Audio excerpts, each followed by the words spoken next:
है जो हमारा संघ एवं उनके अधीन राज्यों के बारे में दिया गया है। आर्टिकल 1 से लगाई 4 तक के बीच में पूर्ण रूप से इसको एक्सप्लेन किया गया है भाग 1। तो हम आज पढ़ने वाले हैं भाग 1, जिनमें 4 आर्टिकल हैं। जैसे आपका प्रथम आर्टिकल है, प्रथम अनुच्छेद है, इंडिया अथवा भारत राज्यों का संघ है। अर्थात मतलब संघ का मतलब क्या होता है, इसके राज्य कभी भी टूटकर अलग नहीं हो सकते हैं। तो मतलब कि ये है कि इंडिया अथवा भारत राज्यों का संघ है। संघ का मतलब है जब कोई भी राज्य, कोई भी बाहरी राज्य यदि हमसे जुड़ता है तो वो कभी भी हमसे अलग नहीं हो सकता है। तो जो एक बार हमारे साथ जुड़ गया, भारत के साथ जो जुड़ गया, वो क्या होगा, कभी भी हमसे टूटकर अलग नहीं हो सकता है। इसीलिए संघ का मतलब ये है कि इंडिया और भारत राज्यों का संघ है जो एक दूसरे से मिलकर बने हैं। अब देखते हैं अनुच्छेद आपका देखते हैं 2, जो भाग 1 में है। अनुच्छेद 2 है, भारत में नए राज्यों या नए क्षेत्रों का प्रवेश। भारत में नए राज्यों या नए क्षेत्रों का प्रवेश। ये आर्टिकल नंबर 2 में एक्सप्लेन दिया गया है। जैसे एक हम एग्जाम्पल लेते हैं, जैसे सिक्किम है जो 35वें संविधान संशोधन द्वारा, सिक्किम जो है 35वें संविधान संशोधन द्वारा क्या किया था, यह 1974 के तहत सिक्किम को भारत में जोड़ा गया था। लेकिन पहले जोड़ने के बाद इसे असम का सहराज्य का दर्जा दिया गया। क्या दिया गया? असम का सहराज्य का दर्जा दिया गया। लेकिन फिर बाद में 36वें संविधान संशोधन 1975 के तहत भारत का 22वां राज्य घोषित कर दिया। किसको? सिक्किम को। किसको घोषित किया गया? सिक्किम को। हाँ, लेकिन एक क्वेश्चन पूछा जाता है कि जनसंख्या की दृष्टि से भारत का सबसे छोटा राज्य कौन है? तो आपका कौन है? आपका सिक्किम है। और पूछेगा क्षेत्रफल की दृष्टि से सबसे छोटा राज्य कौन सा है?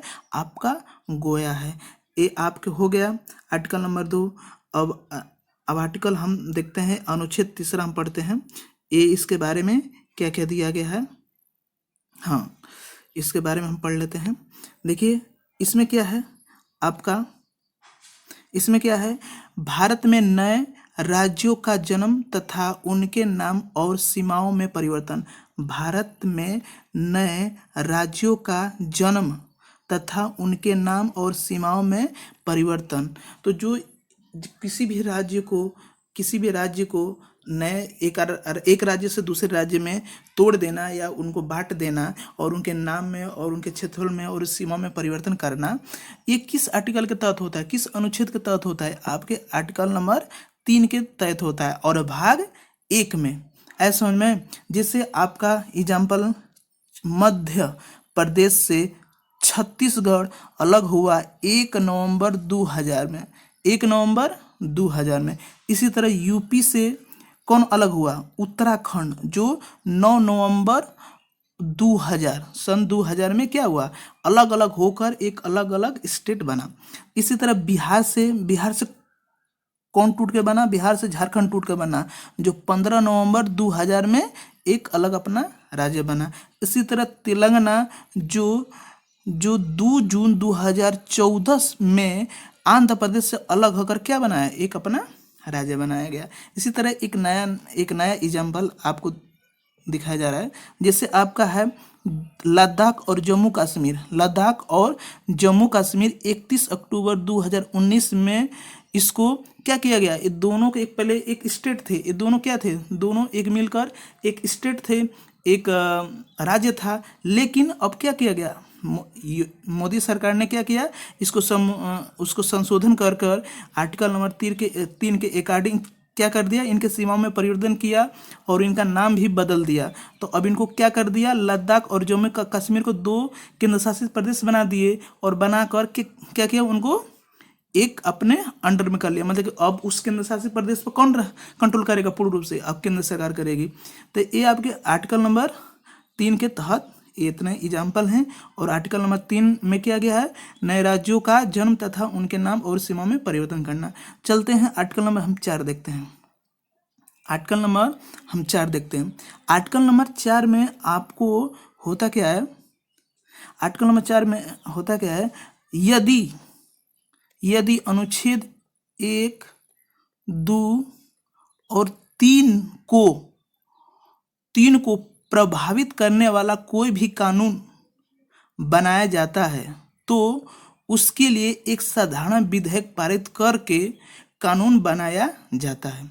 इसके लिए ये नहीं कि अब जैसे हमें क्या करना है कि किसी भी राज्य को अपना संघराज्य बनाना है और क्या करना है, उनके नए राज्यों को अपने देश में प्रवेश करना है, या और अपने राज्यों में ही अपने राज्यों का नाम बदलना है, किसी भी देश के हमारे देश के किसी भी राज्य का नाम बदलना, उनके सीमा में परिवर्तन करना है, तो क्या करना पड़ेगा, एक साधारण विधेयक पारित कर राष्ट्रपति की मंजूरी लेकर क्या कर सकते हैं, उसमें हम आराम से संशोधित कर सकते हैं। इसके लिए आर्टिकल नंबर 368 मतलब कि जो संविधान संशोधन करने की पूर्ण रूप से जरूरत नहीं है, खाली एक साधारण विधेयक राष्ट्रपति की मंजूरी से कर क्या कर सकते हैं, उसमें परिवर्तन कर सकते हैं, बदल सकते हैं। ये हमारा थे भाग क्या था, भाग 1 था।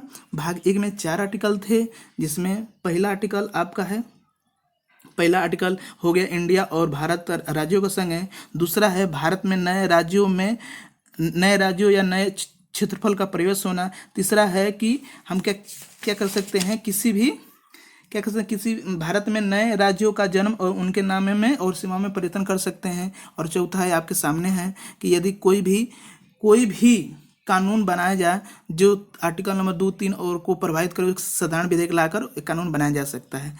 तो ये आपके थे भाग 1, जिसमें 4 आर्टिकल थे और चारों आर्टिकल को इसमें हम एक्सप्लेन कर दिए। अब चलते हैं, थोड़ा सा हम पढ़ते हैं राज्यों का पुनर्गठन। यहाँ से राज्यों का हम पुनर्गठन पढ़ते हैं।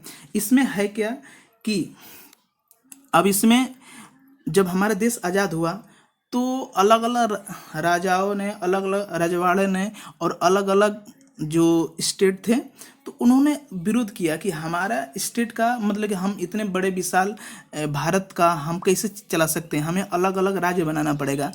तो कई जो थे बड़े बड़े कानून पढ़ने वाले या जो भी अच्छे खासे पढ़े लिखे लोग थे, तो उनका मत माना गया कि भाई बताओ कैसे हम अपने देश को छोटे छोटे राज्यों में बांटें। तो कई लोगों का रिपोर्ट आया, तो उसी में सबसे पहला रिपोर्ट आपका था एस.के. धर समिति। एस.के. धर समिति जो आपका एस.के. धर समिति आई, तो इसके द्वारा 1948 में एस.के. धर समिति आयोग का गठन किया गया, किंतु इसमें भाषाओं के आधार पर न राज्यों को गठन किया जाए, न करके इसे विरोध किया कि भाई अब हम राज्यों का गठन हम क्या कर सकते हैं, भाषाओं के आधार पर नहीं गढ़ सकते। इस बात को इसने विरोध किया। लेकिन फिर इसके बाद अगला आपका आया, आपका अगला क्या हुआ, एक समिति गठन हुई जिसमें 1948 में कांग्रेस के जयपुर अधिवेशन के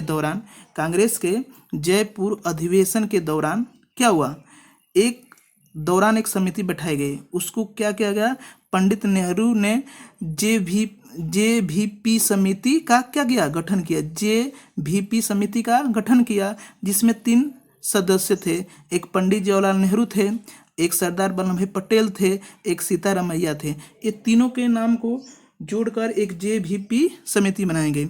इससे क्या हुआ कि इस समिति को बनाने से ये पता किया गया कि भाई अब राज्यों को किसके स्तर पर गठित किया जाए, भाषाओं के आधार पर कि रजवाड़ों के आधार पर, किसके वजह से हम क्या करें, राज्यों को बनाएं। तो उसके बाद इस रिपोर्ट के अंतिम निचोड़ आया कि क्या करना चाहिए। इसी ने ये भी रिपोर्ट क्या किया कि 1949 में इस रिपोर्ट ने पेश किया कि हम राज्यों का गठन भाषाओं के आधार पर न किया जाए। इसका रिपोर्ट में आया। लेकिन फिर बाद में हुआ क्या कि तेलंगाना में हुआ क्या कि तेलंगाना में एक व्यक्ति था, उसका नाम था, आपका माइंड से स्किप हो रहा है, एक व्यक्ति था, उसका नाम था श्रीराम अल्लू श्रीराम अल्लू थे, जो इन्होंने क्या किया, विरोध करना स्टार्ट कर दिया। इन्होंने विरोध करना स्टार्ट किया और विरोध करने का धरना प्रदर्शन में बैठ गए, और इस विरोध में उन्होंने भूख हड़ताल कर दी और श्रीराम अल्लू की मृत्यु हो गई। और जब मृत्यु हुई तो फिर भारत सरकार ने, पंडित जवाहरलाल नेहरू ने 1 अक्टूबर 1953 में क्या किया, फिर एक राज्यों का गठन किया। 1 अप्रैल 1953 में क्या किया, फिर 1 अप्रैल 1953 में पुनः से राज्यों को क्या किया, गठन करने का एक कमेटी बनाई। फिर उसके अध्यक्ष कौन थे, फजल अली थे।